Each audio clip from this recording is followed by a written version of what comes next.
Los militares cuyas atribuciones y responsabilidades son la defensa nacional.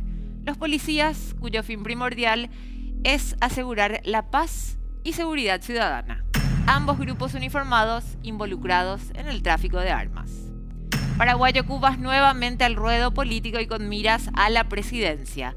¿El Mesías del hartazgo o el anticristo de la oposición? Todo esto y mucho más hoy en 12-8.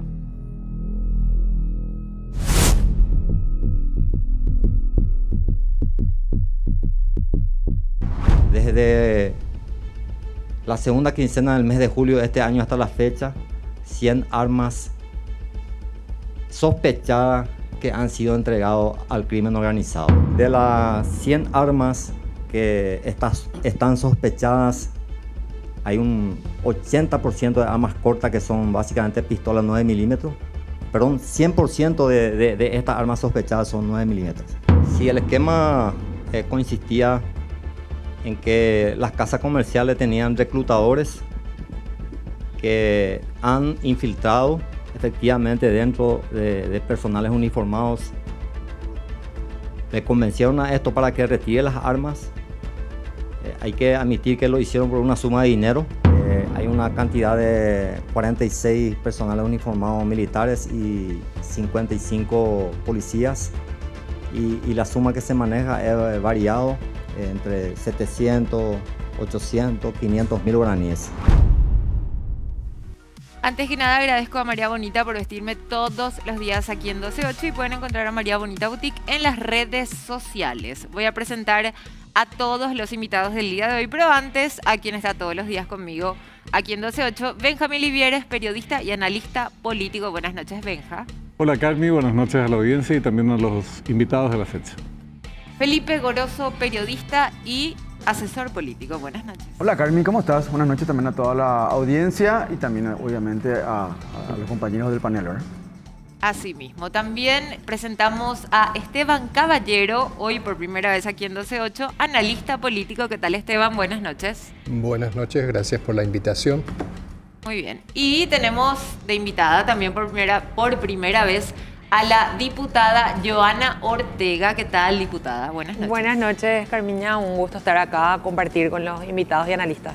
Muy bien. Y con respecto al tema que arrancaba ya viendo el material, el tráfico de armas, que no es la primera vez que vamos a hablar aquí en este programa, presentamos primero al general Óscar González, ministro de Defensa. Buenas noches, ministro. Muy buenas noches, Carmiña, a todos los panelistas y a la audiencia. Y quien ya estuvo aquí en este programa y nuevamente está con nosotros, el general Melanio Servín, director de DIMABEL. Buenas noches, general. Buenas noches, señora Carmiña, a los demás panelistas, a los invitados, a la audiencia. Muy bien. Veíamos hoy la conferencia de prensa donde daban a conocer este nuevo esquema, por así decir, de tráfico de armas, porque ya estuvimos hablando justamente en este programa cómo venían o cómo se hacía el tráfico de armas, que venían algunos por partes, se ensamblaba acá, se enviaba al Brasil. Ahora están involucrados tanto militares como policías. Y algo que me llamó la atención, y de entrada ya le hago esta consulta al director de la DIMABEL, usted hablaba de que en este caso serían víctimas, tanto policías como militares, de este grupo criminal que justamente serían los que están traficando armas al Brasil, general. Es así, señora Carmiña. Hay que recordar, tener como antecedente que este mismo modo operandi se tenía anteriormente, pero los traficantes, los integrantes de la banda criminal lo utilizaban a personas de escasos recursos, y esta vez, lastimosamente, son víctimas personales uniformados que se prestaron al esquema. Para eso también pasa, está bien colocar como definición general, decir, desgraciadamente algunos se valen de las necesidades, aprovechan estas para incorporarlas a un esquema criminal, pero pasa algo similar con las mulas del narcotráfico. El tema es que representa para instituciones del Estado paraguayo el hecho de que casi un centenar o alrededor de un centenar de efectivos policiales militares participen de este esquema. Porque uno puede presumir que si participan varias decenas de policías por un lado, varias decenas de militares por el otro, independientemente de la gradación, probablemente hayan superiores que les ordenen. Por eso está bien lo de colocarlo, el concepto también de víctima. Pero en este caso, como hay una cadena de mando, y lo hago a modo de pregunta en todo caso, si ustedes no consideran que habrían superiores que participan también de este esquema. Es decir, no solamente una fuerza externa, sino también interna. ¿O cómo ven el tema general? Sí, yo particularmente no usaría el término de víctimas. Para mí que son, en caso de que se compruebe, Delincuentes. son delincuentes y tienen que ser tratados como tales. Y que me disculpe la audiencia la dureza de mis palabras, pero es la forma en que debemos de actuar desde el Estado. No podemos estar tolerando esto porque el arma tráfico es una forma de la delincuencia transnacional muy grave, muy peligrosa. Y claro que puede haber víctimas entre los militares y policías, y hay que decirlo esto también, Benjamín, de baja graduación. La mayoría la gran mayoría son suboficiales y que están empezando la carrera prácticamente. Y no tenemos hasta ahora indicios de que haya superiores conectados a ellos. No tenemos, pero vamos a investigar. Esta investigación empieza. Es más, estamos en trámite de presentar la denuncia a la Fiscalía para que el Ministerio Público continúe con las investigaciones, por supuesto, coadyuvando con ellos, nosotros, Dimabel. Ese ministro es un primer gesto importante, porque lo que usualmente pasa es que en casos similares, tal vez de menor importancia o cuestiones como, qué sé yo, denuncias, qué sé yo, tienen que ver con institutos militares, maltratos y demás, siempre lo que se ve de afuera es que una fuerza armada broquelada encerrada para adentro. Dicen, no, nuestra gente le juzgamos nosotros, ¿verdad? Y la justicia civil, entre comillas, no tiene que meterse acá, ¿verdad? O sea, sí, señor. Un poco se da ese mensaje, ¿verdad? En estos casos, cuando son de tanto peso y encima de todo ya vienen como siendo esquemáticos muchas veces, porque no es tampoco el primer caso y el gobierno parece que tomó como una bandera importante el tema del tráfico de armas. La mejor forma de defender a las Fuerzas Armadas es castigar a aquellos que están enlodando su imagen. Yo tengo ese convencimiento. Y defender las Fuerzas Armadas no es apañar este tipo de hechos. Todo lo contrario. Nosotros somos los primeros en divulgar, en publicar las malas acciones del personal militar. Es más, el domingo a la tarde nosotros mantuvimos una reunión con el señor presidente y comandante en jefe de las Fuerzas Armadas de la Nación. Él ya estaba en conocimiento del inicio de estas investigaciones. El domingo lo que hicimos fue asegurarle de que había un problema. El lunes el general Servín, él encabezó no es allanamiento, es un pedido de informe in situ en la casa comercial. Que no se entienda mal también, no fue un allanamiento lo que se hizo en la casa comercial. Se constituyó la Dimabel porque la ley de armas le faculta a la Dimabel a efectuar ese tipo de actividad administrativa. Sí, señora. Sí, una consulta puntual también con respecto a lo que hoy informaban en la conferencia de prensa para el general Servín, de que cuando una persona va a denunciar un arma que le han robado o que perdió, generalmente lo tiene que hacer dentro de las 24 horas y hasta 72 horas a la Dimabel con denuncia en mano. La mayoría de estos policías o militares se tardaron entre 20 a un mes como para disimular o que no se note. Y no me queda claro si acaso no sería peor eso, general Servín, al tardar tanto justamente en denunciar el arma perdida, robada, siendo que justamente ustedes tienen este sistema ahora para poder hacer el seguimiento a estas armas? Sí, suponiendo una persona de bien, lo primero que haría es denunciar inmediatamente la pérdida de un bien, ¿verdad? Más aún un arma que es tan sensible, pero en este caso justamente la presunción que tenemos, estos involucrados, presuntos involucrados, querían ocultar el hecho en sí. Entonces nosotros tenemos un sistema de alerta en nuestra institución para este caso particular, en donde una persona denuncia la pérdida, sustracción de su arma y salta la alarma. El arma avisa que esa arma fue comprada en tal fecha y bueno, ahí se hace un esquema, se estudia por qué es el fenómeno de que en tan poco tiempo tanta cantidad de hombres están haciendo denuncia de pérdida de armas. Esa fue la primera llamada. Posteriormente se hizo un cotejo interagencial con la gente de la Federal y ahí empieza a saltar entonces la primera arma que conlleva a este grupo sospechado. Bueno, todo eso se evaluó en Estado Mayor en la Dirección de Material Bélico, se revisó nuestro reglamento, nuestra ley, y efectivamente lo que correspondía es inmediatamente actuar, porque ese es el principio de la ley. Cuando hay una sospecha de una mala administración, en este caso actividad comercial de las armas, lo primero que se debe hacer entonces parar, en este caso retirar, incautar el término, tanto las armas, municiones, dejar inactivo hasta que se esclarezca esto, ¿verdad? Claro. Esta presunción grave que se tiene. Perdón, Carmeña, hay un mensaje que hay que dejar acá.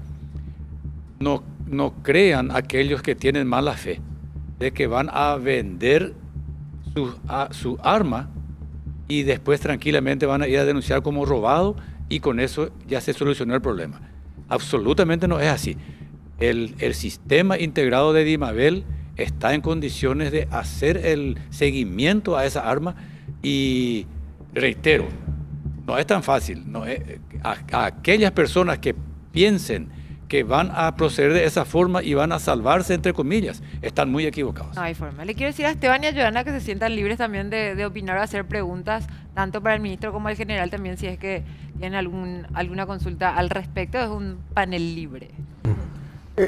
La primera duda tal vez que me salta, Carmiña, también para el ministro y sobre todo también el director de DIMABEL, tiene que ver con lo siguiente. Lo que se ha encontrado hasta ahora con diversos casos relacionados al tema de armatráfico, habla de una, por lo menos, optimización de los controles. Porque si uno mira unos meses atrás nomás, y DIMABEL jugaba arco libre, ¿verdad? O sea, era, en el gobierno anterior, lo voy a decir, ¿verdad? Era realmente un desmadre, ¿verdad? Y vos veías casos y casos y nunca avanzaban. Y encima todo cuando saltaban otra vez, era así, no minimizaban lento, ¿verdad? ¿Cómo encontraste la DIMABEL, general? ¿Es tanto así como se ve desde afuera? ¿Era tanto el desorden, para decirlo muy en paraguayo, el zarambí que había ahí adentro? ¿Partiste de cero, digamos, la cuestión o cómo viene la mano? Sí, hay que reconocer de que la institución DIMABEL se le da inicio a una herramienta fundamental que permite hoy día el control, que es el sistema integrado que se introdujo en febrero del 2022. Ahora bien, lo que nosotros hicimos en este gobierno, digo esa palabra porque la instrucción precisa que he recibido del señor presidente y de mis superiores de hacer inversiones en ese sistema, implementando nuevos módulos que hacía falta para que se complete el control en sí del arma, porque era muy básico. Entonces, esta herramienta es lo que nos ayuda bastante, más el convencimiento hoy día del plantel de personal que integramos la DIMABEL. Quiero acotar algo a lo que está diciendo el general Servín. Desde el día 1 del gobierno del señor presidente Santiago Peña, se tomaron algunas medidas que son fundamentales, que fueron fundamentales y ni qué decir ahora, lo son. Primera medida, se prohibió la importación de armas y municiones. Por un decreto firmado por el señor presidente se prohibió eso. Hasta que pongamos la casa en orden, como dijo el señor. Segunda medida, una fuerte inversión en tecnología para fortalecer el sistema integrado de DIMABEL. Porque mediante esa inversión es que podemos ahora hacer el rastreo, tenemos un banco de datos muy bueno en DIMABEL. Y también la decisión de depurar todo lo que sea, tanto en el procedimiento como también en los recursos humanos de la Dirección de Material Bélico. Sobre todo se nota el cambio de que está el nuevo director, el general Servín, desde que está como director de la DIMABEL. Quiero escuchar también la opinión de la diputada Joana Ortega y después también de Esteban Caballero con respecto a este tema. Diputada. Sí, yo creo en realidad que es un buen trabajo el que se está haciendo. En ese sentido celebro lo que se puso a consideración del público hoy, ¿verdad? Porque es un trabajo que además vienen realizando antes de poner ya, de exponerlo esta mañana en conferencia de prensa. Respecto al aspecto legislativo, nomás yo también me preguntaba, ¿verdad? Está la ley 4036 del 2010, que es la de armas de fuego y que regula de alguna manera la adquisición y demás.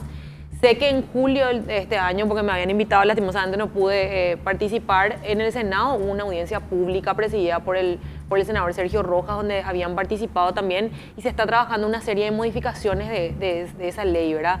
Y yo más bien, aparte de la reflexión que dio, me parece positivo en la lucha contra el crimen organizado, saber qué más podemos hacer en la modificación de la ley, ¿verdad? Sí. O sea, cuáles son las propuestas que se vienen en torno a esto.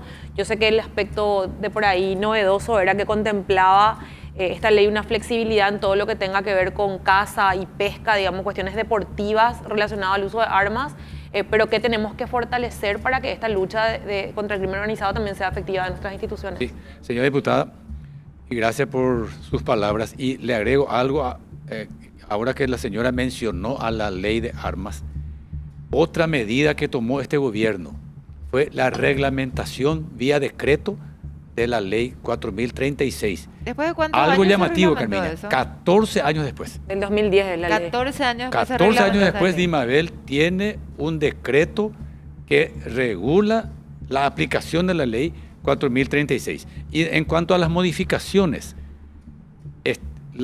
incluyen unas medidas mucho más restrictivas para la comercialización de las armas de fuego y de las municiones. Eso le va a dar a la DIMABEL más fuerza aún para poder cumplir su misión constitucional, porque la DIMABEL cumple una misión constitucional que recibe las Fuerzas Armadas de la Nación. O sea que esta es una institución demasiado importante para las Fuerzas Armadas y para el Estado paraguayo. Esta ley que regula la utilización de armas de fuego es la que ya fue sancionada en senadores y tendría que tratarse en diputados. Esta modificación creo que está como en desarrollo. El proyecto de ley se llamó una audiencia pública, que fue lo que a mí me habían invitado en julio. Todavía no nos llegó, digamos, el proyecto de la iniciativa, la tuvo el Senado. O sea, va a tener tramitación legislativa con algunas modificaciones. Yo la reflexión nomás que quiero dejar después de esto, ¿verdad? Pues me queda claro que hay un trabajo por parte de la DIMABEL, es que la lucha contra el crimen organizado debe también ser competencia de otras instituciones. Es decir, esas armas, además de que ellos detectan que hubo una serie de denuncias que coincidían y que llamó la atención de la DIMABEL, y que a partir de ahí ellos desarrollaron sus actuaciones, tiene que ir acompañada de otras medidas que tiene que tomar el gobierno y el Estado paraguayo, y que tenemos que tomar desde todos los poderes del Estado en el control de las fronteras, por ejemplo, porque para que lleguen el crimen organizado en el Brasil y esas armas finalmente se incauten en el Brasil, mucha gente más tuvo que estar, digamos, ser cómplice, no solo los que adquirieron las armas, sino los que hicieron la vista gorda para que esas armas lleguen a Brasil, ¿verdad? Y ahí tenemos una deficiencia. Por acá pasó, pero en Brasil. Claro, en el control de fronteras claramente, o al menos una complicidad. Por supuesto que, como casi todos los problemas, esto es muy transversal. Exacto. Mucha gente involucrada, muchas instituciones que tenemos que cumplir nuestra tarea. Así. Bueno, primero me parece que las medidas que están tomando y que explican el ministro y el director parecen ser las adecuadas, ¿verdad? Por un lado, ¿verdad? Ahora, evidentemente también lo que se me viene a la mente es esto como parte de un esquema mucho más amplio, digamos, de actuación del crimen organizado, que tiene esas características siempre, ¿verdad? En el sentido de ubicarse en ciertos sitios pequeños, medianos, y corromper a los subordinados, vamos a decir, ¿verdad? Que es una forma de actuar del crimen organizado. Justamente el otro día estaba en una discusión sobre la influencia del crimen organizado, ¿no? Y cómo ellos en realidad prefieren actuar a nivel, por ejemplo, local. Al crimen organizado no le interesa tanto, digamos, influir en el ministro. Lo que le interesa es que el puesto de policía en la localidad X le dé pasada a lo que están haciendo, ¿verdad? Entonces, esto pareciera ser también de poca monta, digamos, lo que han descubierto. No lo veo así como un gran descubrimiento, ¿no? El destape de una gran olla, sino parece ser... O capaz hay más atrás de eso. Puede ser que haya más, pero pareciera ser de una escala relativamente pequeña comparada con otras cuestiones que se han descubierto. Creo que la operación Dacobo dio mayores resultados en términos de lo que es tráfico de armas, ¿verdad? La pregunta también es hasta qué punto hubo una colaboración transnacional, en el sentido de que si ustedes trabajaron con el Brasil o con la FBI, que creo que tiene un programa de cooperación actualmente en el Paraguay, la Argentina y en el Brasil, ¿verdad? Si se puede mencionar eso. Pero lo veo como un síntoma, es como la mula que le dan 2 kilos de cocaína y lo lleva a España, digamos, y por otro lado también el container lleno de cocaína de toneladas, ¿no? Son los diferentes grados y todas esas redes están constantemente funcionando. Hay poca esperanza de que se pueda eliminar, pero sí tiene que ser controlado. Después podremos hablar sobre la falta un poco de perspectivas de un fin de esto. No creo que ocurra, ¿verdad? Me acuerdo también del famoso, la frase de Mariano Grondona, que a lo mejor para otra generación, pero él hablaba de la diferencia entre un estado de corrupción y la corrupción en el Estado, ¿no? Entonces, quizás estemos tratando un poco de revertir eso, ¿verdad? Pasar a ser corrupción en el Estado en vez de estado de corrupción, digamos, podría ser una ambición que se está queriendo generar, ¿verdad? Sería un salto cualitativo. un paso cualitativo, exactamente. La verdad que yo coincido con el señor en el sentido de que esto no tiene una gran envergadura, pero sin embargo, estuvimos hablando con el general Servín en el sentido siguiente, de que si esto no fuera detectado a tiempo, iba a ser un tráfico inmenso, que probablemente iba a ser mucho más difícil de controlar. Eso uno. Segundo, es también un ejemplo de cómo el crimen organizado muta en relación a sus acciones. Anteriormente, esto que ahora hicieron el personal militar y policial de baja graduación, lo hacían inclusive indígenas, que eran utilizados para ir a comprar las armas. Claro, utilizar su cédula, todo. Eso ya se impidió con la reglamentación, con el decreto que el señor presidente promulgó ni bien inició su gobierno. Entonces, quedaron ellos sin, lo que usted dijo, señor, sin mulas. Y recurrieron al personal militar de baja graduación, uno porque pensaban ellos que iban a llamar menos la atención si son militares o policías los que van a comprar, entre comillas, las armas. Sin embargo, no contaban con que nuestro sistema integrado estaba funcionando plenamente. Además, perdón, ministro, y también para el director de Imabel, hay un elemento también que no estamos olvidando. Acá hay un jugador que es clave, que es el sector privado. Claro. Permanentemente aparecen empresas, ¿verdad? Que ponen un cartel y dicen venta, no sé, ¿verdad? Venta, distribución, y después un día desaparecen, ¿verdad? Un día desaparecen. O son empresas muchas de maletín, de sello de goma, ¿verdad? ¿Qué papel juega el sector privado? ¿Hasta dónde va? Porque hoy nos enteramos que había una que aparentemente tenía cierta relevancia en el mundo de la gente que le gustan las armas y demás. Uno tiene algunos amigos y dice, no, este es un tipo reconocido dentro del ambiente. Te dice, qué raro que esté metido en esto, te dicen algunos, ¿verdad? Ahí, eso le va a contestar el general Servín, pero yo quiero completar un poco la pregunta anterior de si tenemos cooperación internacional. Justamente esto esta operación es un ejemplo de lo bien que funciona la cooperación internacional. Cuando se detectó en la Dirección de Material Bélico que hay una cantidad llamativa de denuncias por extravío o robo de pistolas, se generó la alerta. Eso hizo que Dimabel, con más frecuencia aún o con más fuerza aún, establezca el contacto con la Policía Federal de Brasil. Es por eso que cuando la Policía Federal de Brasil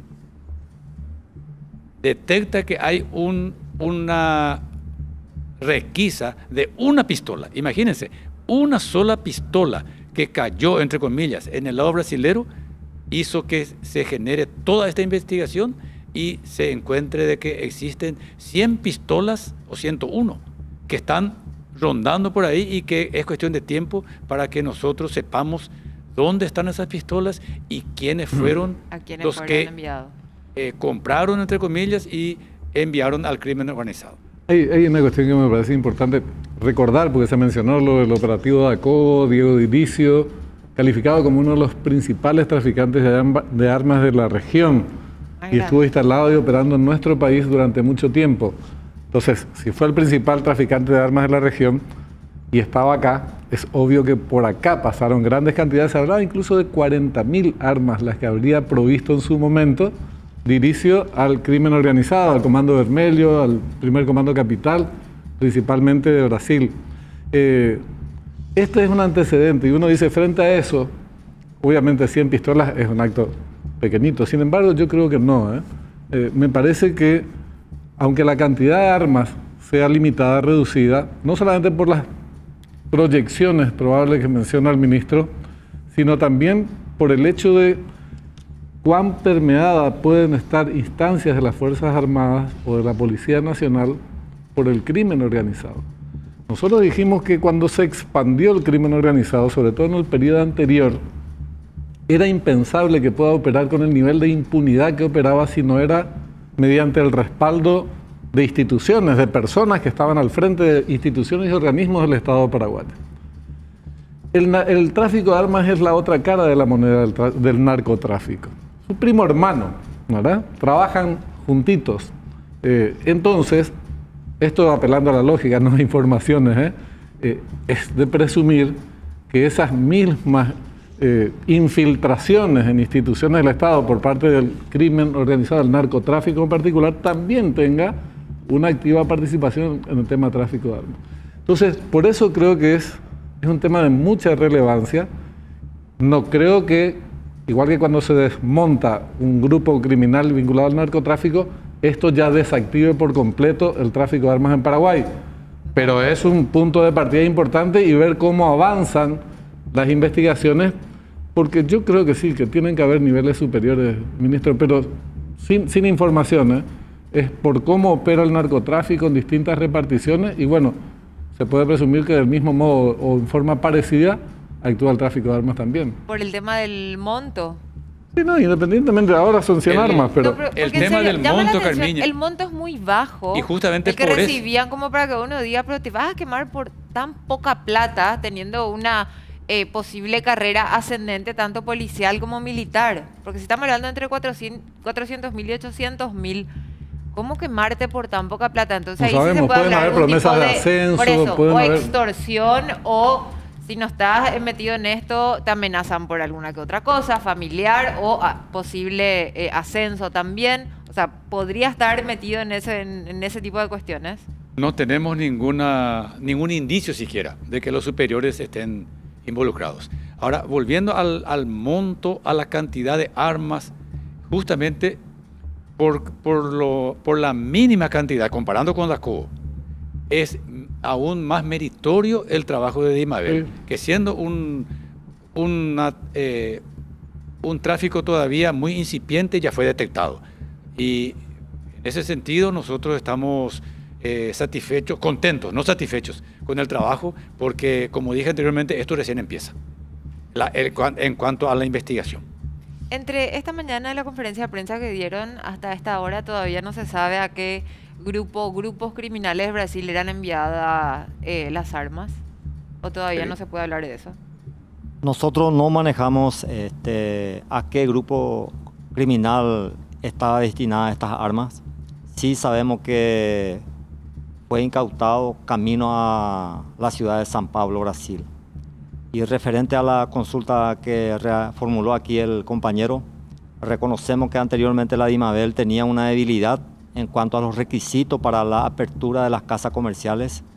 Hoy día eso se ha subsanado, se ha incluido la solvencia económica, los antecedentes económicos de las personas interesadas en abrir una casa comercial de venta de armas.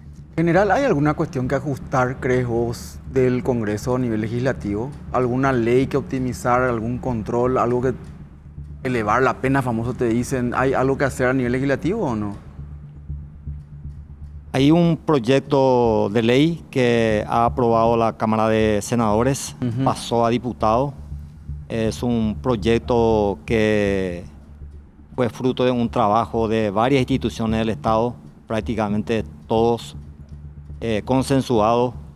Es una ley que Dios quiera que se apruebe. Si eso llega a pasar, entonces será de mucha utilidad para acompañar los trabajos de la institución DIMABEL. A modo de curiosidad, ¿hasta cuántas armas una persona dentro de la legislación, ¿verdad? Dentro de la ley, uno puede adquirir? No sé si por única vez en un año, para entender un poco, porque no sé cuántas armas adquirieron tanto los policías como los militares. Sí, desde febrero de este año, en donde se reglamenta la ley 4036, estipula 400 armas por importador por año. Y individualmente, o sea, yo me voy a una casa de comercial, hola, ¿qué tal? Quiero una 9 milímetros. Después dentro de un mes, hola, ¿qué tal? Quiero otra 9 milímetros. Hola, quiero otra 9 milímetros. ¿Hasta cuándo una persona individual? Es una fanática de las 9 milímetros. Sí. No, digo, pues lo Una que yo mano me ahí, ocurrió ¿verdad? ahora. Hay límites, ahí el general... O una 22i, ¿verdad? Es famoso. Sí, una persona puede comprar hasta 3 armas durante todo el tiempo. De toda su vida. Durante toda su vida. Si es que desea un arma más, tiene que comercializar legalmente, obviamente, vender, salirse de una para comprarse otra. La ley establece actualmente 3 armas. Y la compra de armas en armas es 6 meses como mínimo. ¿Hay alguna ventaja, general o ministro, al respecto? Uno es uniformado, policía militar, y te dicen, no, vos tenés tu carnet y te dan un descuento especial por eso. No disponemos de esa diferenciación. Es todo por igual. Tanto Como me gusta en la mitad, otra cosa. ¿Qué, por ejemplo? Pero capaz tiene que ver con las casas, si presenta ¿verdad? Que le hacen algún descuento. Si algunas casas comercial hace eso, es cuestiones comerciales, aparte a la... Pero no es una función de cuestión que DIMABEL. tienen, digamos, que viene con la licencia ni nada por el estilo. No, la Hacen DIMABEL no promociones. regula el precio de la venta de las armas. Ok. Esteban. Sí, no, a mí me interesa también la pregunta sobre el sistema integrado que mencionaron ustedes, ¿verdad? Porque uno de los elementos que siempre se menciona cuando se está tratando de combatir la corrupción es la introducción de sistemas de trazabilidad, etcétera, para poder ir constatando cada paso y que cada persona que toma un paso puede ser verificado, etcétera, ¿no? ¿De qué manera cambió la gestión, digamos, del DIMABEL, ¿verdad? La introducción de ese sistema, ¿cuánto tomó introducir ese sistema? ¿Cuáles son sus méritos y cuáles son sus deficiencias, digamos, ¿verdad? Si me permiten, entonces, historiar un poco cómo nace el sistema integrado de DIMABEL. Eso fue producto del ingenio de un personal de material bélico, de un sargento, que lo tomó como una materia en su estudio en la facultad, desarrolló, defendió, y en el año 2022 entonces se puso en vigencia. Este sistema permite vincular totalmente las actividades que realiza la DIMABEL. Ejemplo, si el señor fulano de tal hoy va y compra un arma, ese queda registrado. ¿Quién es la persona, el personal de la DIMABEL que le atendió, que firmó el documento. Todos los documentos firmados entonces es escaneado y queda en el banco de datos. Es muy completo. Nosotros tenemos datos de que es uno de los mejores que tiene el país actualmente, y eso obviamente que es acompañado permanentemente para completar, porque cada reglamentación que es nueva, o en este caso próximamente una ley nueva, toda esa exigencia de la ley tiene que ser vinculado al sistema. Entonces nosotros todas las actividades que llevamos en forma genérica está completamente, por utilizar un término, nosotros decimos vinculado, pero grabado, entonces, y es auditable 100%. Me parece que nosotros tenemos que enfatizar que hay dos temas en discusión, o en desarrollo, mejor dicho. Una cuestión particular, que es este operativo, que logra que se desarrolle de manera exitosa y que va a dar pie a la continuidad de una investigación, a ver cuáles son sus posibles ramificaciones y compañía, y esto es un hecho positivo. Los antecedentes que existen en la materia del combate al tráfico de armas también son positivos, porque, bueno, Dacobo fue una mega operación que tuvo ramificaciones incluso en otros países también, detenciones en Brasil, en Estados Unidos. En Brasil calificado como el operativo más grande de combate al crimen organizado, el propio presidente brasileño, Lula da Silva, en su momento. Pero el otro tema tenemos que abordarlo, y a veces nos cuesta reconocer, no me estoy refiriendo a ustedes, en general en el debate político, que es cuánto avanzó el crimen organizado en Paraguay. Y esta es una discusión difícil, pero imprescindible de hacer. En la gestión anterior vinimos sosteniendo datos que son muy duros y corroborados con cargamentos de decenas de toneladas que cayeron en Europa, de cocaína. Eso no desaparece del día a la noche. Tenemos el drama de las miles de hectáreas que se destinan al cultivo de marihuana. Tampoco desaparece del día a la noche. Tenemos el tema del llamado microtráfico, que no es tan micro, en capital, alrededores y otras localidades del país. Entonces, es una realidad que convivimos con el crimen organizado y con la mafia del narcotráfico. Y en su momento decíamos, esto es factible que Paraguay se haya convertido en una especie de lugar, de un centro de acopio y distribución mundial, porque hay respaldo de la Fiscalía, la Justicia Ordinaria, políticas, gobernadores, intendentes, en fin, organismos de seguridad del Estado paraguayo. Tampoco desapareció el día de la noche. Entonces, hay que agarrar la cuestión y avanzar, ser coherente con esas definiciones, porque es un combate que recién se está iniciando, diría yo, y hay que medir con mucha precisión, o tratar de medir con la mayor precisión posible, en qué estadio nos encontramos, dónde estamos parados, porque después habrán otros eventos de este tipo, o de otro tipo, pero vinculados al tráfico de armas y al tráfico de drogas.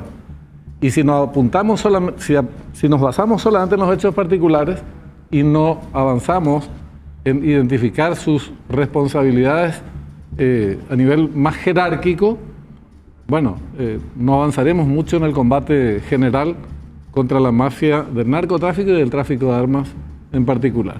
Pero eso a mí me llamaba un poco a la reflexión esto de las otras instituciones, ¿verdad? Porque si bien es cierto que la muestra puede ser hoy pequeña de las 100 armas respecto a otros operativos, tuvo que haber complicidad de otras instituciones. Y cuando hablamos de instituciones, y con la reflexión que hace Benjamín, naturalmente tenemos que hablar de la fuerza, o sea, de la institucionalidad misma y de la fuerza de nuestras instituciones en el combate a la corrupción internamente, ¿verdad? Porque el narcotráfico ha permeado completamente y ha permeado también en la política. Y ahí hay pocas herramientas que tenemos o que tuvimos a lo largo de la transición para poder verificar o trazar, digamos, todo lo que entra en campañas políticas, por ejemplo, de dinero que es resultado del narcotráfico, del crimen organizado, de un montón de cuestiones. La propia ley de financiamiento político yo creo que tiene que ser estudiada en este periodo legislativo, claro, que realmente no nos da, porque es como qué es lo que se mueve de forma legal, y yo pensaba estas denuncias y demás que saltaron con las armas, lógicamente tienen que ver con quienes se van y adquieren las armas de forma legal. Y claro, todo el mercado ilegal de armas. De por sí, vamos a ampliar este tema porque incluso lo que decían hoy en conferencia de prensa, esta investigación recién empieza y luego le van a dar también la carpeta al Ministerio Público. Le quiero agradecer al Ministro de Defensa, también al director de la DIMABEL. Si tienen algunas palabras, algo más para decirnos antes de cerrar. solamente reiterar la decisión del gobierno de Paraguay de enfrentar con decisión al crimen organizado en cualquiera de sus facetas. Porque si bien es cierto, ahora estamos comentando lo que hace y lo que está haciendo Dimabel, sin embargo, no debemos de olvidar al personal militar que en el norte y en el sur está enfrentando el crimen organizado con la ley en la mano, amparado en la modificación de la ley 1337 y respetando su doctrina de empleo, su naturaleza de empleo. Cuando hay un grupo criminal que dispone de armas de guerra, que tiene inclusive entrenamiento paramilitar o parapolicial, a ese grupo nosotros, Fuerzas Armadas, tenemos que enfrentar, sin dudar. Sí. Y esas tareas un poco responden a qué es lo que el gobierno está haciendo para enfrentar el auge del crimen organizado. Se hace todo lo que se debe hacer, pero es una guerra, es una lucha bastante dura, porque el crimen organizado, así como nosotros planeamos nuestras operaciones, ellos también lo hacen. Gracias, ministro. Cortito, ¿algo general? Solamente agradecerle por la consideración una vez más. Muchas gracias. Gracias por venir. Tenemos que irnos a la pausa y después vamos a hablar de la reaparición de Paraguayo Cubas con todos estos especialistas. Pausa 12:08 y ya volvemos. ¿Volvió para quedarse o volvió para no callarse? Desde que Paraguayo Cubas anunció que buscará la presidencia para el 2028, han sucedido 1000 cosas. A partir de este momento, 14 de octubre, Paraguayo Cubas, candidato a presidente de la República 2028, por la real oposición en este país. Lo principal es su cortejo al también ex candidato Efraín Alegre con tweets como Efraín Payo, Payo Efraín y qué, o directamente con videos. Yo quiero conversar con gente que ha hecho. Efraín Alegre, compañero, deseo reunirme contigo esta semana. Pero no solo se dio el tiempo de hablar de sus planes a futuro, sino también de repartir comentarios a parlamentarios de tinte opositor, como a Rafael Filisola. El delincuente de Filisola, asaltante de helicópteros. O a Esperanza Martínez. La embo del Frente Guazú, Esperanza Martínez, que devuelva los medicamentos que vencieron cuando era ministra de Salud. De momento, pocos se han pronunciado al respecto, entre ellos Celeste Amarilla. Acá también el problema no es Payo Cubas, es los que lo votan. ¿Qué sucederá con la oposición? Solo el tiempo lo dirá.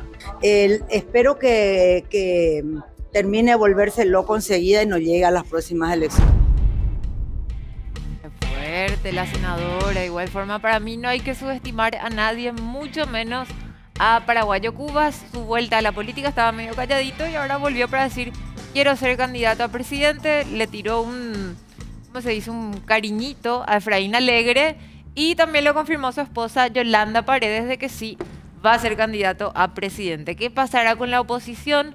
Van a hacer lo que él pide, hacer una suerte de encuesta para ver qué es lo que quiere la gente, y él mismo dice: si a mí no me eligen, yo me retiro. ¿Qué opinas, Joana? Perdón, diputada. Está bien, Joana, igual. Creo que, en primer lugar, no sé a qué responde esta nueva declaración de Paraguayo de que sí quiere ser candidato a presidente. Porque hace unos meses recuerdo que él dijo que le iba a apoyar a Miguel Prieto y que él se retiraba de la carrera y que no iba a pugnar por ningún cargo electivo en el 2028. ¿verdad? Además salió él a proponer candidaturas presidenciales de otras personas. ¿verdad? Entonces, yo creo que ahí hay una cuestión que no sé si tiene que ver con su conducta política, pero por lo menos de inestabilidad. ¿verdad? Y creo que esa inestabilidad es la que le lleva a él a jugar un rol dentro de la oposición que le hace incapaz de construir acuerdos. Es decir, hay mucho de acuerdos que falta construir en la oposición, seguro. Es decir, hay muchas diferencias dentro de la oposición, por eso yo siempre digo, somos una cantidad de partidos, no por cualquier cosa, no solamente porque haya un poder hegemónico que nos haya dinamitado, además por las propias diferencias que tenemos y que debemos reconocer, ¿verdad? Lógicamente para algunos no es lo mismo estar en el Partido Liberal que estar en Bateguería, estar en País Solidario, en el Encuentro Nacional, y por eso se han formado partidos a través de la transición democrática, sea esto un resultado bueno o malo para la oposición.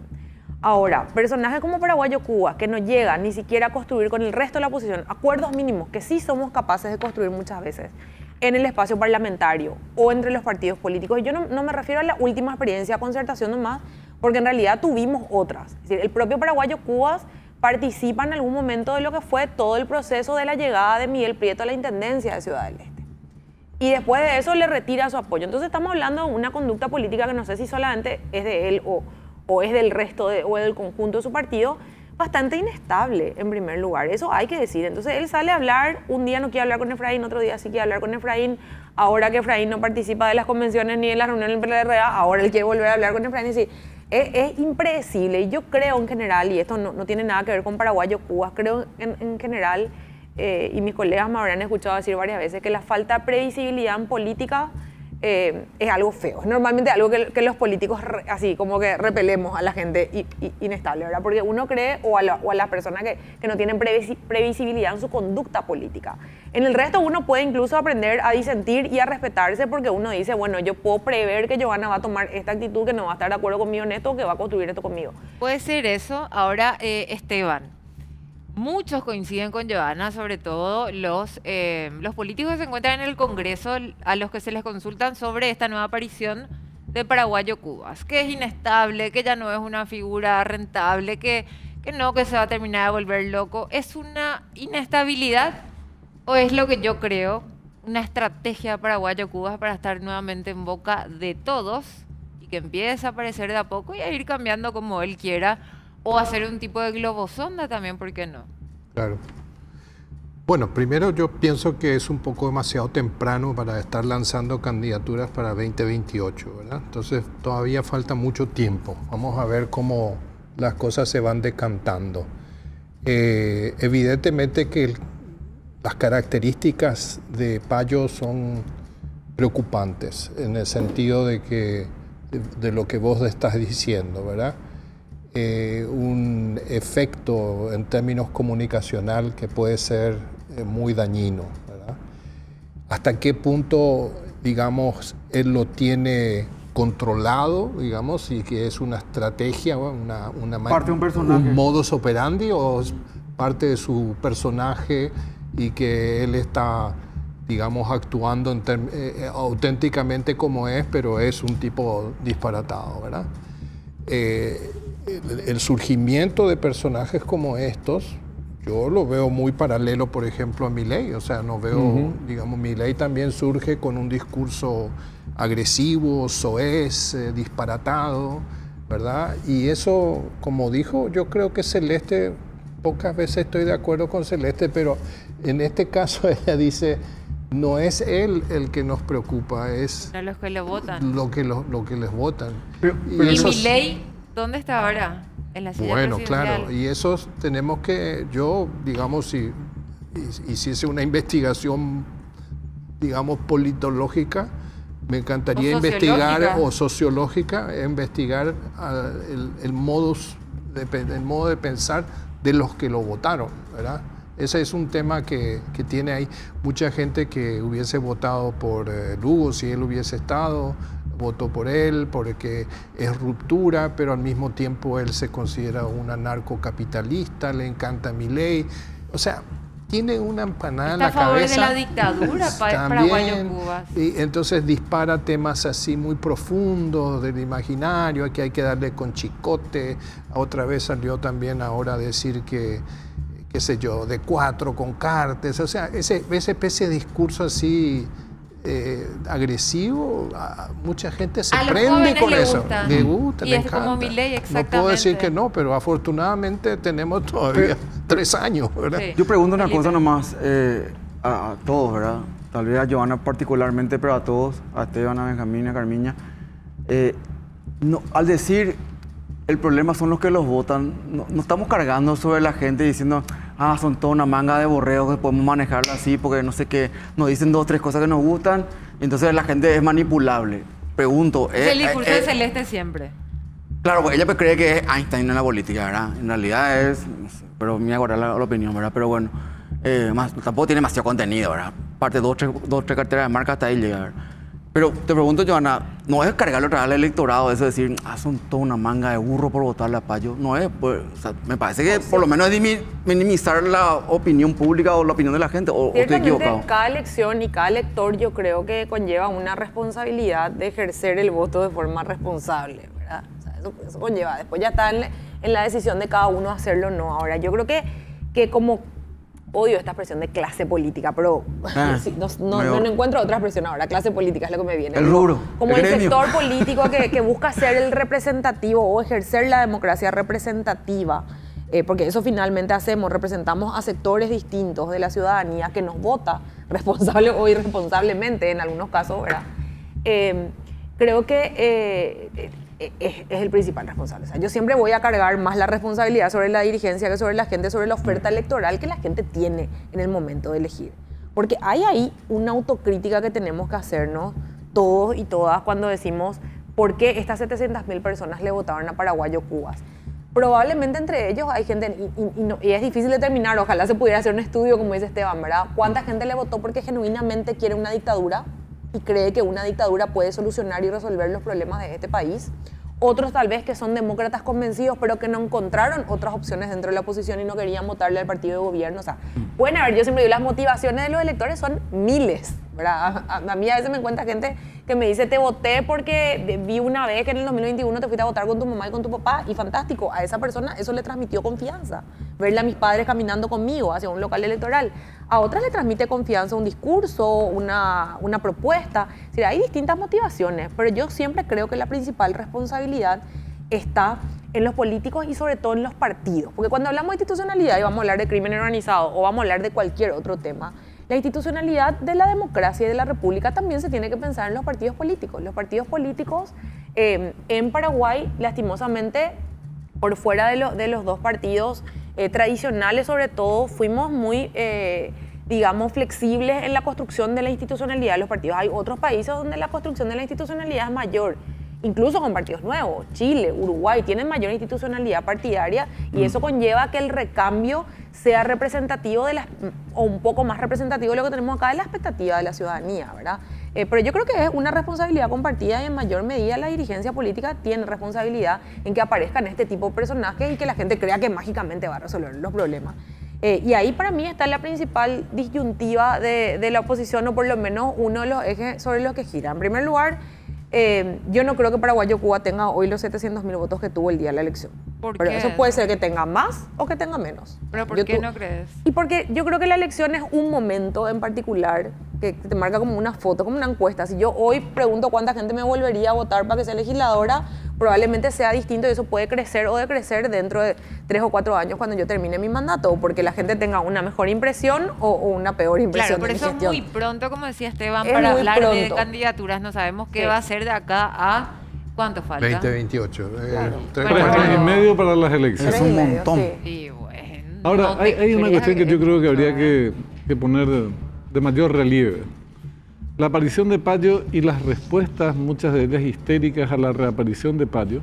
general. Histéricas, digo, porque no fueron respuestas más muy políticas algunas de ellas, o no fueron nada políticas algunas de ellas, y el nivel del debate que se generó inicialmente, este es malo, estás loca, vos sos bandida, vos sos aquello, psicópata, muchas cosas ciertas, pero que nos hacen al fondo de la discusión política, revela la incapacidad de gran parte de la dirigencia política, en este caso opositora, para analizar qué fue lo que le pasó y qué es lo que tendría que modificar para ocupar el lugar que tendrían que ocupar las fuerzas de oposición. Y también es un mensaje para no solamente la oposición, para todos los partidos políticos, incluyendo el oficialista. Porque estas figuras que emergen, se llame Payo o Anacleto, no importa, porque tienen distintos nombres y pueden surgir otros inclusive. Ustedes se acordarán, ¿cómo se llamaba aquel que no asumió finalmente porque tenía una causa pendiente? Bururú, ¿verdad? Senador. O sea, pueden haber muchos otros protagonistas, de hecho hubo diputados con esas características en su momento y algunos especulan o se proyectan para llegar a la presidencia. Obedece a que la dirigencia política, y esto lo venimos señalando hace días, hace tiempo, no hace días, está muy desenchufada de los problemas de la sociedad, de la ciudadanía, y no responde a esos problemas. Entonces te pueden aparecer cualquier tipo de fenómeno, se llame Payo o quien se llame. La respuesta no es ni mandarlo preso, ni al psiquiatra, aunque algunas medidas de estas eventualmente se justifiquen, Claro, eso- sino Sí, o porque atropellan la ley, o son golpistas, o tienen problemas de orden de salud mental, pero la respuesta tiene que ser política. Claro. Y no pensando en el fulano que pueda surgir, sino en los millones de fulanos a los que nos le están dando bolilla, y que es la base para que aparezcan este tipo de chiflados. Y algunos de estos chiflados terminan siendo presidente de la República en otros países. Por eso, venga, que yo apunto al hecho de que lo más simple, Esteban, es que cargar sobre el electorado, decir, es más, yo conozco partidos políticos que toda su vida democrática, pachaquería, uno de ellos que son expertos en decir, son todos unos burros por no votarme. Yo pues soy el Luis Miguel de la política. Bueno, le llegan a la gente.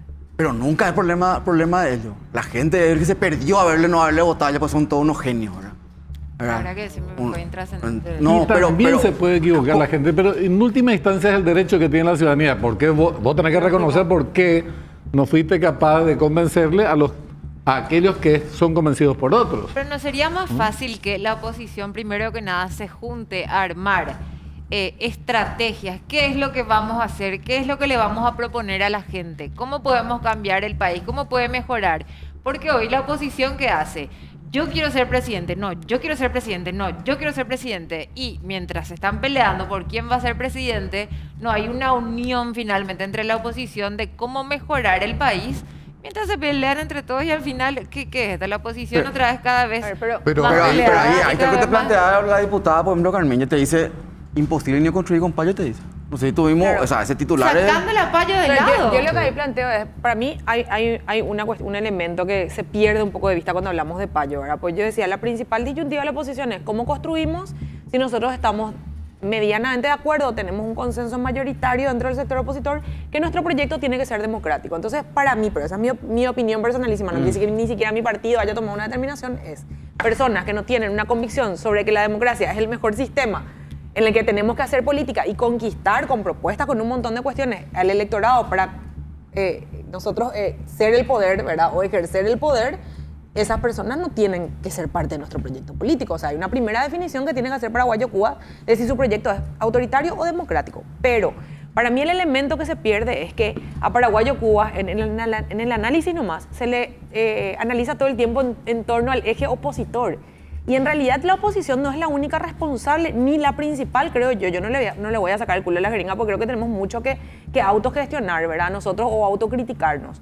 Pero la principal responsabilidad de la aparición de personajes como Payo Cubas tiene que ver con una clase política que gobernó durante toda la transición y que fue mayoritariamente del partido de gobierno, que no dio respuestas a la ciudadanía. Por eso aparece Paraguayo Cuba. ¿Por qué él capitaliza y no la oposición? Estoy de acuerdo, pero por eso digo, hay una cuestión compartida de toda la clase política y de toda la dirigencia. Es decir, Payo no nace como respuesta a la oposición nomás, nace como respuesta al Partido Colorado en el poder también, ¿verdad? Nace como respuesta a la insatisfacción social. Así mismo. Y capitaliza los enojos, el malestar general. Pero por la eso pregunta es como un catch-all, pero cierto, pero entonces, la pregunta es por qué se convierte en una referencia de la oposición y no así la oposición tradicional. Por eso la respuesta de la Celeste y compañía yo considero equivocada. No están viendo el problema de qué pasa en tu casa. ¿Por qué el vecino está capitalizando lo que vos tendrías que haber capitalizado? Algo te falló. Y te falló no ahora, te falló durante 30 años. Pero Esteban, a mí me parece que deberíamos un poco primero evitar la palabra oposición como si estuviésemos usando ese vocablo para describir un actor político. Sí. O sea, es bastante sectores opositores, obvio que dentro de la oposición o dentro de los no colorados, digamos, no hay varios actores, ¿verdad? Entonces, en este momento, inclusive en el 23, la concertación era simplemente una concertación por un candidato presidencial, pero después hubo muchos proyectos políticos para distribución de escaños a nivel del Parlamento, ¿no? Pero creo que el desafío tiene que ser, digamos, el de construir un actor político alternativo, ¿verdad? Para el 2028, trabajar eso, que podría ser, digamos, en un esquema triádico, idealmente, porque el problema es que tenemos un sistema electoral en donde se gana por mayoría simple, ¿verdad? Entonces, como no hay una doble vuelta, vos tenés que concentrar fuerza en la primera vuelta. Dudo que se pueda volver a repetir una única alternativa, ¿verdad? Pero mientras más concentrada sea la fuerza, más chances tiene de conseguir esa alternativa o esa alternancia, porque creo que todos los que no son colorados están buscando una alternancia. Eso es un tema común, pero una alternancia para hacer qué, ahí empiezan las divisiones. Claro, y creo que ese actor político tiene que definirse programáticamente, tiene que tener un cierto arco ideológico que le dé coherencia y le dé consistencia, y ocuparse de eso. En este momento lanzar la idea de la encuesta o quién va a ser, como decías vos, ¿verdad? Me parece una pérdida de tiempo. En este momento hay que poner al buey frente a la carreta y decir el para qué, ¿verdad? Y después veremos el quién, ¿verdad? Pero el para qué me parece que aunque uno parezca, digamos, demasiado idealista o técnico, muchas veces para qué. Hay periodistas en este país donde van a decir para qué sirve un programa, para meterlo en el cajón, ¿verdad? La cosa es quién, ¿verdad? No, yo creo que se puede todavía construir algo, ¿verdad? Que sea una alternativa. Bueno, ¿sí? Y es más, el grave o uno de los graves problemas del sistema de partidos políticos en general es que los partidos en gran medida se convirtieron en maquinarias electorales que funcionan en esos periodos precisamente, que cada vez son más largos, entre paréntesis, de campañas propiamente electorales y no de propuestas o proyectos o planteamientos con respecto a los problemas de la vida cotidiana de la ciudadanía. Entonces, en cuanto a maquinarias electorales, algunos se perfeccionaron, sí, ¿verdad? Y funcionan bien en tiempos electorales, independientemente de los resultados, digo, como aparato electoral. Pero evidentemente la insatisfacción social es muy importante y requiere de propuestas muy claras, y eso se construye con el tiempo, no se construye en tiempos electorales, en coyunturas electorales, en materia de cuáles son las salidas prácticas a algunas cuestiones fundamentales. Entonces te aparecen en estas coyunturas electorales distintos personajes, y el malestar social se expresa de las más variadas maneras. Imposible de determinar con antelación cómo va a ocurrir. Y yo diría más, los que tanto se enojan inclusive por la aparición de Payo, que se puede llamar, como decía Anacleto, hacen muy mal porque se sienten los dueños de la pelota también. Claro. ¿Y de cuándo es eso? Por algo se enojan. ¿Por qué razón? ¿Verdad? ¿Quién es el dueño de la oposición? Y vos tenés que venir al pie. Y nosotros somos los que mandamos. Déjense de enfermar. El problema es bastante más complejo. El problema que enfrentan hoy esas mismas organizaciones es mucho más complejo que sentirse nomás dueño de la pelotita y seguir perdiendo elecciones. Pero te imaginas que tenemos una referente de la oposición que es una especie de censora de los abrazos ahora. Ese es el tema de la oposición, o al menos un sector de la oposición. ¿Por qué pa fulano se abraza con fulano? En una foto casual. Que se agrandó tanto pero ¿sabes por qué yo menciono a Adrede Carmiña? Porque nos muestra, me parece a mí, el nivel de debate. Yo digo así, resulta que tenemos que enviarle un memo a una persona en particular para ver si te autoriza, para no si te abrazamos o no. No, sí, ¿de dónde pico salió? Yolanda Paredes y Dionisio Amarilla. Catón, el censor era así de los abrazos. Ahora, volviendo Qué locura. a lo de Payo Cubas, yo me acuerdo cuando Santiago Peña gana las elecciones, es como que quedó medio pendiente analizar el fenómeno Payo, en ese momento el fenómeno Payo, ¿por qué? Por los votos que recibió, y por otro lado también, algo que yo siempre me toca hablar en época de elecciones, como la gente, y hay gente todavía, gente adulta, 35, 40 años, que no sabe votar. ¿Y en qué sentido digo que no sabe votar? Porque... tipo Celeste Jiménez. No. Que no sabe votar amarilla. En el sentido que, y nos pasaba en la radio y me pasaba a mí, que por ejemplo una persona me decía, yo quiero votarle a Benjamín y vos sos candidato de diputado por ¿cómo Alto es? Paraná. Por Alto Paraná. Pero yo vivo en Asunción. Y yo le decía, no, pero vos sos de Asunción, no le podés votar a él. ¿Pero y por qué? Esas cuestiones existen. Claro. Y siempre yo decía, tratemos de educar desde los medios de comunicación y por qué no explicar. Diputado es por departamento, senadores nacionales podés elegir. Porque el fenómeno payo también decía yo, y a la gente le encantaba el payo que aparecía y el cintarazo y esto, y sobre todo a los jóvenes, y por qué utilizó la herramienta, o sea, la red social TikTok, porque ahí generalmente están los jóvenes. O sea, hizo un muy buen trabajo de marketing político o estudió también el mercado para agarrarle a esa gente que después no sé cuánto tiempo estuvieron parados enfrente a la justicia electoral. Sí. O sea, el fenómeno payo da para seguir estudiando, incluso como yo te decía, Esteban, sociológicamente. Sí, y lo que pasa es que algunas veces explicarle a la gente cómo se vota. Lo que pasa es que estos personajes, Trump, Milei, Bolsonaro, Payo, por poner algunos ejemplos, seducen mucho a los comunicadores y la política se ha transicionado mucho a ser monopolio de los comunicadores, diferente a como era antes. Hoy día ni siquiera importa si lo que vos decís es cierto o no, la cosa es cómo lo decís. Ahora está esta cosa de interpelar las emociones, ¿no? Las razones y una serie de discusiones que se están probando son efectivas, sobre todo en coyunturas de campaña electoral, y que son sumamente peligrosas, o sea, son sumamente dañinas y que nos están llevando a una situación donde no sé cómo vamos a salir. Porque... Pero mira una cosa, Esteban, sí, a los demás compañeros. Si la dirigencia política o un sector importante de ella estuviera enfrascada en discusiones que tienen que ver con las prioridades del país, te pueden aparecer cuantos chiflados existen sobre la faz de la tierra que no van a concentrar el interés público. El problema es que la dirigencia política, en mi opinión, o gran parte de ella, no aborda ni en titulares los problemas más sentidos de la población. Y algunos ejemplos. Se discute el tema IPS a la luz de los réditos políticos que se puedan sacar por tal o cual operación para joderle, pegarle al gobierno o al revés, para pegarle a otros sectores.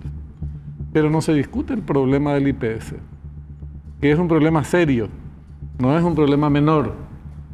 Identificar esos problemas, no se discute que el Estado nunca le pagó la deuda al IPS, no se discute el pésimo servicio de salud que brinda, no se discute cómo relacionar el fondo de jubilación con los fondos para la salud. Los problemas prácticos del IPS que tienen que ver con el servicio que brinda y con la sostenibilidad en el tiempo no se discuten. Se discuten otras agendas que o abusan IPS y que no digo que por ahí no sean importantes en términos puntuales, pero nos aborda la discusión principal. La libertad de prensa es un tema importante. Probablemente no sea el que de mayor interés público, las libertades en general, pero debería ser una discusión política seria, abordar el tema de libertad de prensa de expresión, libertades públicas, régimen institucional. Anexo C, Itaipú. Yo ya veo la discusión, ya escucho todo dentro de 2 meses. Y titulares de diario. ¿Qué están haciendo los que van a criticar dentro de 2 meses? Y tal vez, con algunos fundamentos, ¿qué están haciendo ahora? Y el anexo C se tiene que ya está condicionado por un acuerdo de abril pasado, se tiene que aprobar supuestamente en diciembre. No se toca, no se aborda, no se discute, ni se difunde en los medios de comunicación, no se sabe, ni a modo de opinión. Entonces, más que algunas cuestiones espasmódicas. Y podemos seguir con titulares, temas, ejes, salud pública, educación, vivienda. Entonces, ese es el problema. En ese contexto de tanta precariedad, pobreza política, ausencia de debate, y mire que nosotros les invitamos agradecemos mucho tu presencia, pero generalmente por el signo político de la corriente a la que se inscriben estas empresas, muchos no quieren ni debatir. Pero en general no hay debate político en Paraguay. No hay. Entonces, en ese contexto te puede aflorar cualquier marciano con una propuesta es real. extraordinaria y que capte los malestares. Estoy súper de acuerdo y ahí es donde yo siempre hablo un poco de lo de los partidos, ¿verdad? Por más pequeños o grandes que sean, tenemos 2 partidos tradicionales que ciertamente son, bueno, máquinas electorales, claramente en periodos electorales, y que funcionan como grandes monstruos frente a otros partidos pequeños. Pero para que el sistema democrático tenga un balance, la diversidad de partidos tiene que existir, y en esa diversidad de partidos necesitamos que los partidos sean instituciones fuertes, es decir, pongo mi ejemplo, no quiero ser autorreferencial, pero yo hace 21 años milito en un partido. Si hay algo que yo salga a decir solo por quererme, la más estrella de todas en el Parlamento, probablemente mi partido me lleve al debate partidario y me diga, che, ¿vos por qué salís con esto? Si en realidad hay un programa partidario que vos tenés que abordar desde el debate que tenemos en este lugar, ¿verdad? Y creo que ahí es donde radica la importancia de que nos salgan figuras como la de Payo u otros, que pueden llamarse, como decís, de cualquier manera, que se crean las más estrellitas en instalar y que nos lleven un programa o que no tengan un norte ideológico como planteaba Esteban, ¿verdad? O sea, yo creo que es una responsabilidad de la cultura política a partir de que hay una resistencia a los partidos o a que los partidos sean los formadores de los líderes mañana. Yo siempre digo, es invariable que yo ocupe mi banca o ocupe otro compañero de mi partido. Mañana, el día de mañana se puede llamar María, Ana, Renato, Fabiana, quien sea. Probablemente sus propuestas no van a variar porque el programa del partido tiene un norte claro y eso es lo que nosotros llevamos. Diputada, y esas son las propuestas que hacemos. Te quiero agradecer porque quiero que te pares y muestres tu pancita y que te vean también porque no se te ve. Sí, no así. se me ve, parezco te un poco Borley nomás. Te agradecemos por haber venido. ¿Cuánto estás? 6,5. 6,5. ¿Y Sí. cómo se va a llamar? Carmen. Carmiña. Le vamos a decir Carmiña. Gracias, diputada, por haber Gracias venido. a ustedes por la invitación. Muchísimas gracias. Saludos a tu esposo, que es mi compañero de colegio, pero bueno, así Bueno. es. Con la pancita de la diputada nos vamos a la pausa, después seguimos hablando de economía y el dólar que sigue subiendo. Pausa, ya volvemos. Muy bien, y vamos a hablar del dólar que está cada vez más por las nubes, algo nunca antes dicho. Pero voy a presentar a nuestro invitado, el economista Daniel Correa. ¿Qué tal, Daniel? Buenas noches. ¿Qué tal? Muy buenas noches para vos, Carmiña, Benjamín, Hola, Dani. para los demás Felipe miembros de la mesa. y Así que muchísimas gracias por la invitación y un saludo también para toda la audiencia. Bueno, muy bien, yo ya tomo asiento porque esto seguramente me va a estresar más para los que tenemos cuotas en dólares. ¿Verdad? ¿Qué está pasando con el dólar? Tiene que ver con la bajante del río. Tenemos que hacer la danza de la lluvia porque aparentemente lo que va a llover no va a ser que el agua del río suba. ¿O qué tiene que ver todo este impacto de la suba del dólar, Daniel? Todo tiene que ver con todo en realidad. Bueno, en realidad hay, digamos, yo separo esto en dos grandes temas, ¿verdad? Uno tiene que ver con lo externo, ¿verdad? Con los factores externos que sí, de alguna manera, tienen un impacto directo con la cotización del dólar, porque en realidad cuando decimos el dólar es más caro, lo que estamos diciendo es que también el dólar en el mundo es cada vez más caro. En los países de la región también se está encareciendo el valor, o dicho de otra manera, se está depreciando las monedas locales o regionales. Eso es un fenómeno no solamente de ahora. Justamente le pasaba yo una placa a la producción para que miráramos qué viene ocurriendo en los últimos años, ¿verdad? Porque en realidad, si miramos los últimos años, perspectiva de 2 años, vamos a ver que ha habido más luego una depreciación de la moneda local por este fenómeno externo que mencionaba, que después lo podemos ir detallando, pero también por fenómenos internos que tiene que ver con justamente la oferta y la demanda de dólares, ¿verdad? Los que ofrecen dólares por el lado de la exportación, ¿verdad? Porque generamos exportación por ese lado y por otras fuentes también, pero el gran demandante sigue siendo, digamos, el sector importador. Y el sector importador es, digamos, en los últimos años viene creciendo a tasas importantes. También algunos rubros de importación han tenido impactos en sus precios. Entonces, lo que se demanda de dólares crece, ¿verdad? Entonces, hay un impacto, tanto, como decía, del lado externo, como también del lado interno, en que la economía crece y obviamente eso tiene un impacto. Y hay otro elemento que en los últimos años se ve con mucho más fuerza, que tiene que ver con entradas de dólares por el lado de la inversión, pero también salida de dólares por el lado de gente que está haciendo inversiones en el exterior, digamos, de inversiones en cartera, pero también, digamos, el volumen de dólares que se demanda para compras en el exterior, ya sea, digamos, para compras de activos o compras de, digamos, de deuda, que en algunos casos están generando Pero también, ¿verdad? generalmente se espera que en esta época siempre suba ya con el tema de las compras de fin de año, pero sí, obviamente porque no hay mucha exportación, también se está dando esta suba, pero tengo entendido que la tendencia da hasta febrero de 2025 que suba el dólar. Sí, a ver, se dan dos fenómenos. Normalmente nosotros, antiguamente, los economistas que tenemos unos cuantos años ya, ¿verdad? Decimos que el Paraguay es una economía zafrera, ¿verdad? Donde en la primera parte del año, los primeros 6 meses, es como que hay una entrada de dólares por todas las exportaciones, principalmente del sector agronegocios, ¿verdad? Y en la segunda parte del año se genera todo lo que tiene que ver con las importaciones, ¿verdad? La demanda por importaciones para la fiesta de fin de año, para todo ese evento que se genera. Pero también hay una particularidad, durante ese periodo se genera una gran demanda de dólares del sistema financiero para la importación, pero también para la zafra, digamos, para la próxima zafra. O sea, los productores también se endeudan en dólares justamente para estas compras. Entonces eso genera también una demanda estacional.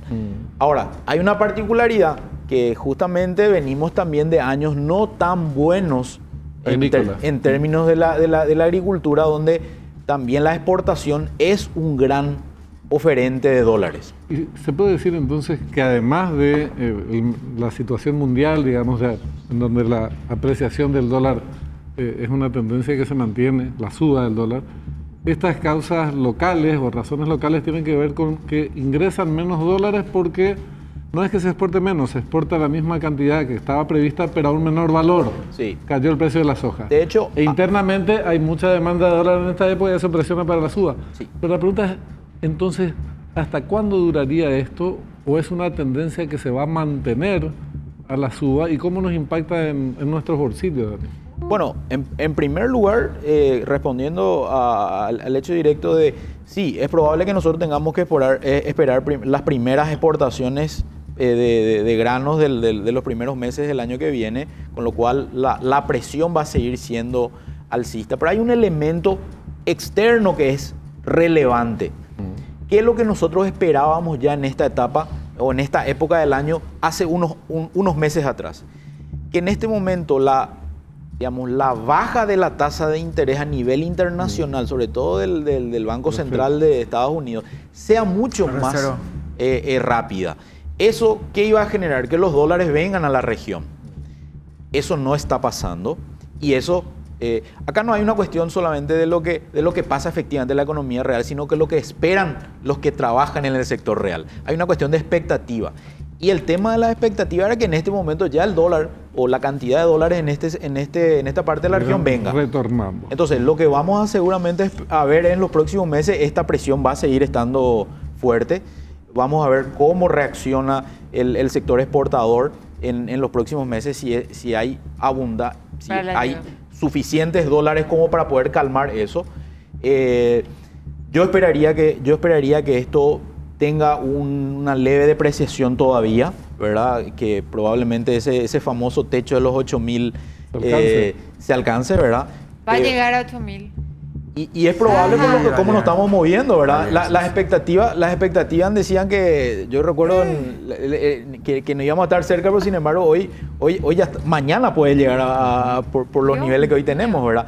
Ahora, a mí, más que la preocupación, hoy estamos con una depreciación del 10% en el año, ¿verdad? Más que esa preocupación, creo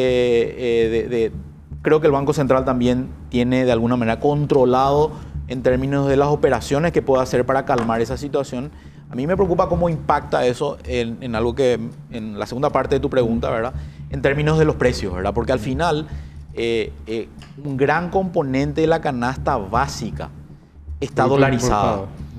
Eso finalmente se traslada. Y hay otro componente que decía hace rato Carmiña que tiene que ver con el tema fletes, ¿verdad? Hay un problema, hay una situación, eso finalmente se traslada a precios siempre. Entonces, además de una situación directa que tiene que ver con el aumento de costo por el lado del dólar, hay un aumento de costos también por el lado del flete, ¿verdad? Entonces, necesariamente vamos a tener en algunos meses seguramente más presión inflacionaria y eso obviamente tiene impacto en el bolsillo de la gente, ¿verdad? Esteban, ¿te afecta la suba del dólar? Bueno, yo creo que hay dos cosas ahí que yo plantearía o preguntaría más bien, ¿verdad? Porque evidentemente la primera es el tema de inflacionario, que es un tema que nos afecta a todos, digamos, y que puede repercutir en la canasta familiar, en la canasta alimenticia, etcétera, ¿verdad? Lo otro también es cuán expuesto está Paraguay en términos de sus deudas, porque eso también es un tema, digamos, que hace más a la economía política, que le puede afectar mucho políticamente, porque evidentemente se tiene que dedicar más recursos a pagar la deuda. Y uno de los problemas de Paraguay, aunque su deuda supuestamente es menos del 40%, una cosa así, tiene un altísimo porcentaje en dólares, ¿verdad? Entonces eso por otro lado, y para ir calmando el mercado, ¿cuán sólidas son las reservas, digamos, del país para realmente hacer ese trabajo que ha venido haciendo el país hace muchos años de bueno, usar los mecanismos de mercado para calmar el tipo de cambio, ¿verdad? Que son las tres cosas que son pilares del discurso oficialista también respecto a nosotros estamos gastando más en gasto de capital, menos en gasto corriente, queremos invertir, vamos a estar mejor. Entonces todo eso tiene repercusiones un poquito en ese plano, ¿no? En la primera parte de tu pregunta, que es una cuestión más de corto plazo, de hecho el Banco Central respondió hace pocos días con una señal, y la señal que emite siempre el Banco Central es su tasa de política monetaria. ¿Qué pasó con esa tasa? La mantuvo en 6%. ¿Qué significa eso? Que lo que está diciendo es, bueno, todavía no estamos lo suficientemente sólidos como para relajar eso hacia abajo, como para eventualmente expandir un poco más la economía, el crédito para el sistema. ¿Por qué? Porque eventualmente puede haber alguna presión en los próximos meses. Entonces, me parece esa una medida cauta por parte del Banco Central. La otra, que tiene que ver con la segunda cuestión de si estamos lo suficientemente sólidos desde el punto de las reservas, sí estamos sólidos desde el punto de vista de las reservas. Ahora, lo que sí tenemos que ver es el flujo. Nosotros del stock estamos muy bien. Ahora, lo que no puede seguir ocurriendo es que el volumen de dólares que hoy ya maneja la economía, desde la demanda por importación y desde el propio Estado para el pago de la deuda, tiene que generar ese volumen de demanda de dólares una correspondencia desde el lado del crecimiento que impacte en la generación de nuevos ingresos. ¿A qué voy? Si yo me estoy endeudando al ritmo que estamos generando deuda en este momento, eso tiene que tener un impacto también en el crecimiento, ¿verdad? En la generación de empleo, actividad económica, etcétera, ¿verdad? Que lo estamos viendo sobre todo en el tema de infraestructura, porque en el tema de infraestructura eso se ve y eso tiene un efecto indirecto. Ahora, eso debe generar también, ¿verdad?, un impacto en términos de que se recauda más y esa mayor recaudación tiene que tener su correspondencia para el pago de impuestos, para el pago de la deuda. ¿Por qué? Porque antes nosotros decíamos que teníamos una cobertura. Lo que nosotros pagábamos de deuda en dólares lo recibíamos en dólares desde Itaipú por los royalties. Y eso calzaba y entonces no había un problema. O sea, es como que decíamos, estábamos cubiertos por ese lado. El volumen de intereses que hoy estamos generando, estamos más o menos en el mismo nivel de lo que hoy estamos recibiendo también de Itaipú. El tema es que eso ya empieza a ser un volumen importante, ¿verdad? Además, como decía, de la demanda de dólares. Y hay una cuestión particular. Hay muchas empresas que ya están empezando a remesar, como hay muchas multinacionales, remesan sus utilidades al exterior. Eso también es una demanda de dólares importante. Entonces, la economía está teniendo un volumen importante que requiere, y ahí vengo siempre con mis temas estructurales, que requiere a una mirada mucho más estructural de cómo vamos a crecer en los próximos años para generar más dólares. Perdón. No, Esteban, y en cuanto a, por ejemplo, lo que va a ser ya fin de año, ¿verdad? Las compras. Tengo entendido que los comerciantes locales están pidiéndole como una especie de régimen al gobierno en cuanto a las importaciones, bajar los impuestos. ¿Eso es factible? ¿Se puede hacer? ¿Es injusto? No, porque evidentemente a ellos también les está afectando las importaciones y no van a poder vender a un costo o no van a tener las famosas ofertas de fin de año para generar también clientes. Entonces nunca van a poder llegar por lo menos a superar la pérdida que hubo también en pandemia. Sí, a ver, toda medida de compensación tiene un costo, ¿verdad? De alguna manera, si se genera Ese régimen que imagino debe estar vinculado con el régimen de turismo, sobre todo. Hay muy poco espacio ahí, porque las tasas impositivas son muy bajas ahí. Quizás otro tipo de mecanismo se podría llegar a pensar. Más que eso, a mí me preocupa siempre el salario real de la gente. El salario real es el que finalmente te determina qué disponibilidad va a tener, la capacidad de compra que va a tener ese ciudadano.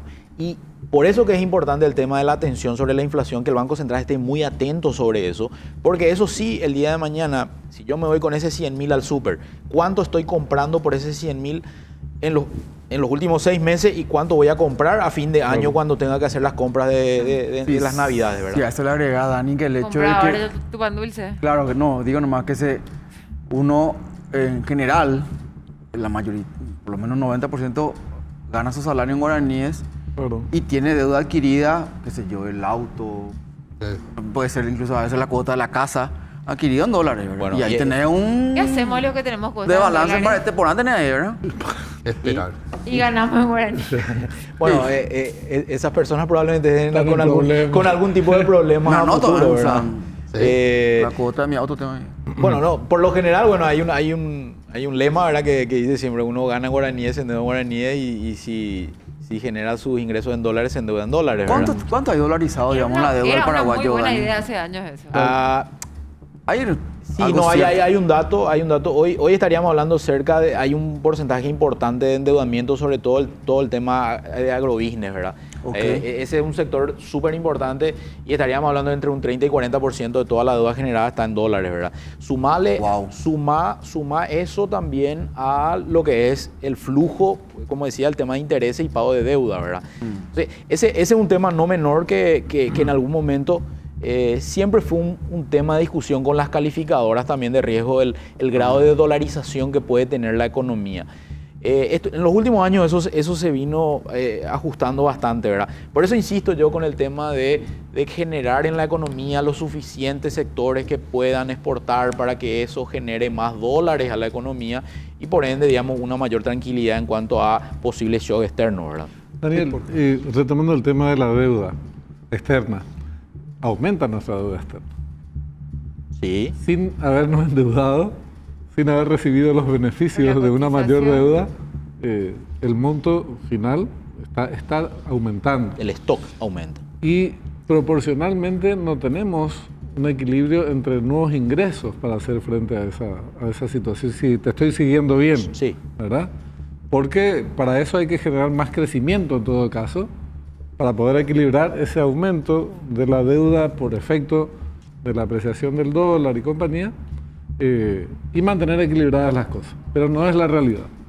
La realidad actual es que hay una suba de la deuda por efecto de esta apreciación del dólar, pero no así de los ingresos como para equilibrar las cuentas. La economía paraguaya crece. Sigue creciendo. De hecho, en las últimas proyecciones hablan de que vamos a crecer, digamos, cerca del 4%, ¿verdad? Este año. Para el año que viene también algunas están más o menos por ahí también, pero bueno, dependerá un poco del clima y demás. Es muy complejo este tema. Ahora, me siento doña Petrona en su casa, que estamos ahí. Sí. Ahora, el tema es el siguiente. Paraguay igual crece, hay sectores que crecen. Sector inmobiliario, sector servicios, en general, sector terciario le llaman.